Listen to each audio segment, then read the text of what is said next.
నమస్తే, welcome to BCN news. నా పేరు మానస. ముందుగా ముఖ్యాంశాలు. ఖతార్ రాజధాని దోహాలో మంత్రి నారాయణ బృందం పర్యటన. లండన్లో పలు క్రీడా పార్కులను పరిశీలించి నిర్మాణాలను అధ్యయనం చేసిన అధికారుల బృందం. భీమవరంలో శాసనమండలి చైర్మన్ కొయ్యే మోషన్ రాజు కుమారుడి వివాహ వేడుకకు హాజరైన మాజీ సీఎం జగన్. నూతన వధూవరులను ఆశీర్వదించిన వైసీపీ అధినేత. గత వైసీపీ హయాంలో ఎన్జీటీ ఆదేశాల మీద కౌంటర్ వేయకుండా ఇప్పుడు ప్రభుత్వంపై తప్పుడు ప్రచారాలు చేస్తున్నారు. టీడీపీ పోలిట్ బ్యూరో సభ్యుడు శ్రీనివాస్ రెడ్డి ధ్వజం. రాజ్యసభలో తొలిసారి ప్రసంగించిన నటుడు ఎంపీ కమల్ హాసన్. ఏ ప్రభుత్వము శాశ్వతం కాదని, అధికారం అశాశ్వతమని వ్యాఖ్య.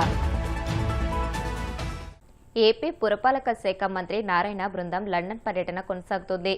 రెండో రోజు పర్యటనలో భాగంగా నగరంలోని క్వీన్ ఎలిజబెత్ ఒలింపిక్ పార్క్ను సందర్శించారు. 2012లో ఒలింపిక్స్ కోసం నిర్మించిన పలు క్రీడా పార్కులను మంత్రి పరిశీలించారు. ప్రధాన క్రీడలైన ఫుట్బాల్, రగ్బీ, బేస్బాల్ పోటీలు నిర్వహించిన లండన్ స్టేడియంతో పాటు aquatic centre, Hyde Park, Lee Valley వేలో పార్కులో నిర్మాణాలను మంత్రితో పాటు అధికారులు అధ్యయనం చేశారు. అమరావతిలో ఇంటర్నేషనల్ స్పోర్ట్స్ సిటీ నిర్మాణానికి ప్రభుత్వం ప్రణాళికలు సిద్ధం చేస్తున్న నేపథ్యంలో ఆయా స్టేడియాలను నారాయణ బృందం పరిశీలించింది. అనంతరం ఖతార్ పర్యటనకు వెళ్లింది.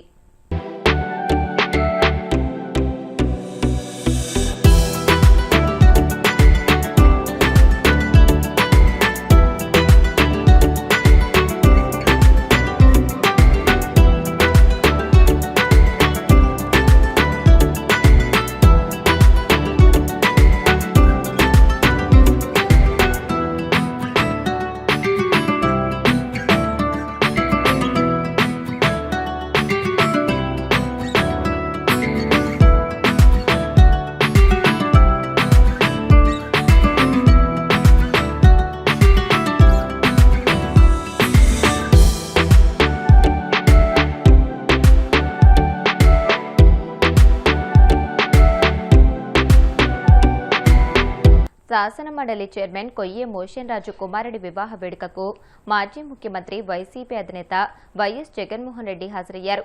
పశ్చిమ గోదావరి జిల్లా భీమవరం సమీపంలోని పెదామిరం గ్రామంలో ఉన్న శ్రీ రాధాకృష్ణ కన్వెన్షన్ హాల్లో ఘనంగా నిర్వహించిన ఈ వివాహ వేడుకలో జగన్ పాల్గొని నూతన వధూవరులు తేజ రిషిత, చిట్టిరాజు ఐపీఎస్లకు వివాహ శుభాకాంక్షలు తెలియజేశారు. దంపతులు సుఖ సంతోషాలతో ఆయురారోగ్యాలతో జీవించాలని ఆకాంక్షిస్తూ ఆశీర్వదించారు. ఈ సందర్భంగా వివాహ వేడుకకు హాజరైన కుటుంబ సభ్యులు, బంధుమిత్రులు, ప్రజాప్రతినిధులు, పార్టీ నాయకులు జగన్ కు ఘన స్వాగతం పలికారు. కార్యక్రమంలో పలువురు పార్టీ ప్రముఖులు పాల్గొని నూతన దంపతులను ఆశీర్వదించారు.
వైసీపీ హయాంలోనే రాయలసీమ ఎత్తిపోతల పథకాన్ని నిలిపివేశామని ప్రజలకు చెప్పగలరా అని ఆ పార్టీ నేతల్ని టీడీపీ పొలిట్ బ్యూరో సభ్యుడు రెడ్డప్పగారి శ్రీనివాసరెడ్డి ప్రశ్నించారు.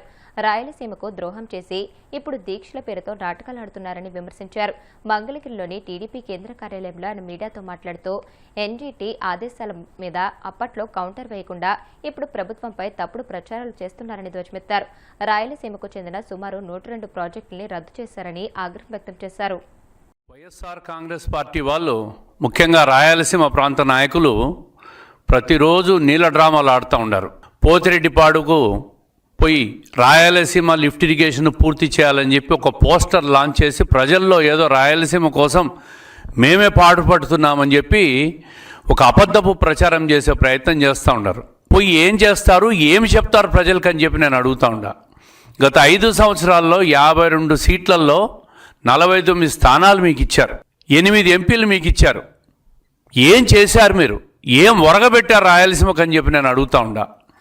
ఈరోజు రాయలసీమకు జగన్ రెడ్డి కుటుంబం ద్రోహం చేస్తే తెలుగుదేశం ప్రభుత్వం వచ్చి రాయలసీమకు న్యాయం చేసిన పరిస్థితులు మనం చూస్తూ ఉన్నాం.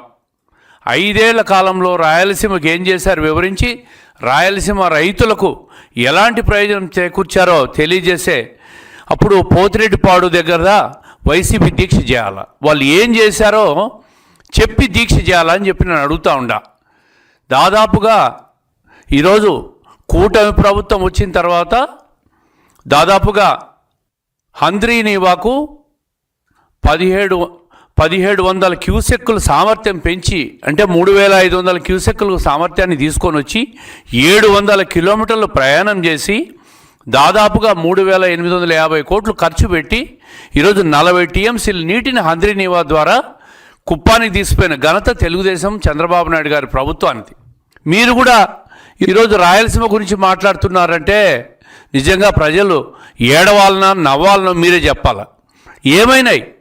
గతంలో కడప జిల్లాలో మీరు అడిషనల్ లిఫ్ట్ గండికోట నుంచి అని చెప్పి హడావిడిగా 4600 కోట్ల రూపాయలతో జీవోలు ఇచ్చి ఆ ప్రాజెక్టును ఎందుకు క్యాన్సిల్ చేశావో జగన్మోహన్ రెడ్డి గారు చెప్పాలి. కడప జిల్లాలో ఉన్న ప్రాజెక్టులు దాదాపు 12,000 కోట్లతో మీరు జీవోలు ఇచ్చారు. ఒక్క ప్రాజెక్టులో కూడా 12,000 కోట్లలో 12 కోట్లు కూడా ఖర్చు చేయకుండా మీరు ఇచ్చిన జీవోలన్నీ క్యాన్సిల్ చేశారు. రాజోలి ప్రాజెక్టు ఎందుకు జీవో ఇచ్చి ఎందుకు పూర్తి చేయలేకపోయినారు కడప జిల్లాలో అని చెప్పి నేను అడుగుతూ ఉంటా. కడప జిల్లాలో ఉన్న జిఎన్ఎస్ఎస్ ప్రాజెక్టును జిఎన్ఎస్ఎస్ కెనాల్స్ను ఎందుకు పూర్తి చేయలేకపోయినాడు జగన్మోహన్ రెడ్డి గారు అని చెప్పి నేను అడుగుతూ ఉన్నా. ఈరోజు మీరు పోతిరెడ్డిపాడుకు పోయి మొసలి కన్నీళ్లు గారుస్తే ప్రజలు నమ్ముతారనుకుంటున్నారా? ప్రాంతీయ విద్వేషాలు రెచ్చగొట్టేదానికి మీరు పోతిరెడ్డిపాడు డ్రామా ఆడుతున్నారు. ఈరోజు రాయలసీమ లిఫ్ట్ పైన ఎన్జీటీ స్టే విధిస్తే 4 సంవత్సరాల్లో కనీసం ఒక్కరోజు కూడా కౌంటర్ వేయని మీ ప్రభుత్వం ఈరోజు రాయలసీమ లిఫ్ట్ పూర్తి చేయాలని చెప్పి డిమాండ్ చేయడం హాస్యాస్పదంగా లేదా జగన్మోహన్ రెడ్డి గారు? మిమ్మల్ని చూస్తూ ఉంటే నిజంగా తన రాయలసీమలో తన గురువు కేసీఆర్ను రాయలసీమ లిఫ్ట్ కోసం ఎందుకు మీరు ఒప్పించలేకపోయినారు? ఆ రోజు మీరు కేసీఆర్ ములాఖత్తులో ఉన్నారు కదా, కేంద్ర ప్రభుత్వంలో ముఖ్యమంత్రి హోదాలో ఒక కనీసం అంటే ఒక 100 సార్లు మీరు ప్రధానమంత్రిని కలిశారు కదా. కలిసినప్పుడు ఎన్జీటీ స్టేని ఎందుకు ఎత్తించలేకపోయినారు మీరు? ఈరోజు ఎన్జీటీ నేషనల్ గ్రీన్ ట్రిబ్యునల్ వాళ్ళు ఫైన్ వేసింది, మీరు నిబంధనలను అతిక్రమించినారని చెప్పి ఫైన్ వేస్తే ఆ ఫైను రాష్ట్ర ప్రభుత్వం ప్రజల మీద భారం పడే పరిస్థితికి వచ్చింది. అంటే అవగాహన లేకుండా ప్రాజెక్టులు ప్రారంభిస్తే ఇట్లే ఉంటాయి. రాష్ట్రంలో వైసీపీ నాయకులపై దాడులు చేసేది తిట్టేది టీడీపీ నాయకులేనని, తిరిగి వైసీపీ నాయకులపై కేసులు పెట్టేది కూడా టీడీపీ నాయకులే అని వైసీపీ రాష్ట్ర ప్రధాన కార్యదర్శి సతీష్ రెడ్డి మండిపడ్డారు. కడప నగరంలోని వైసీపీ కార్యాలయంలో ఆయన మీడియాతో మాట్లాడుతూ రాష్ట్రంలో మాజీ మంత్రులు అంబటి రాంబాబు, జోగి రమేష్ ఇళ్లపై దాడి చేయడాన్ని ఆయన తీవ్రంగా ఖండించారు. ప్రజలను తప్పుదోవ పట్టించేందుకు డైవర్షన్ పాలిటిక్స్ చేస్తున్నారని ఎద్దేవా చేశారు. రాబోయే రోజుల్లో అధికారం మారితే పరిస్థితులు ఎలా ఉంటాయో గుర్తుపెట్టుకోవాలంటూ హెచ్చరించారు. జగన్మోహన్ రెడ్డి గారిని ఆపాదిస్తూ, భూమన కరుణాకర్ రెడ్డి గారిని ఆపాదిస్తూ, అదే రకంగా వైవి సుబ్బారెడ్డి గారిని ఆపాదిస్తూ పెద్ద ఫోటోలు వేసి తిరుమల లడ్డు కలుషితమైన దానికి వీళ్ళు ప్రధాన కారకులు అనే రకంగా ఒక హోర్డింగ్ ఆడ వెలిసింది. ఇటీవల చూసాం సుప్రీంకోర్టు ఇచ్చినటువంటి డైరెక్షన్ ప్రకారం సిట్ అనేటువంటి ఒక స్పెషల్ ఇన్వెస్టిగేటింగ్ టీంను దీని మీద దర్యాప్తు చేసి వాళ్ళు నివేదిక ఇస్తే ఆ నివేదికలో ఎటువంటి జంతు కొవ్వు కూడా ఈ యొక్క లడ్డులో కలుషితం చేయలేదు అనేటువంటి క్లియర్ రిపోర్ట్ ఆ స్పెషల్ ఇన్వెస్టిగేటింగ్ టీం వాళ్ళ యొక్క నిర్ధారణ ఇచ్చారు. అంత స్పష్టంగా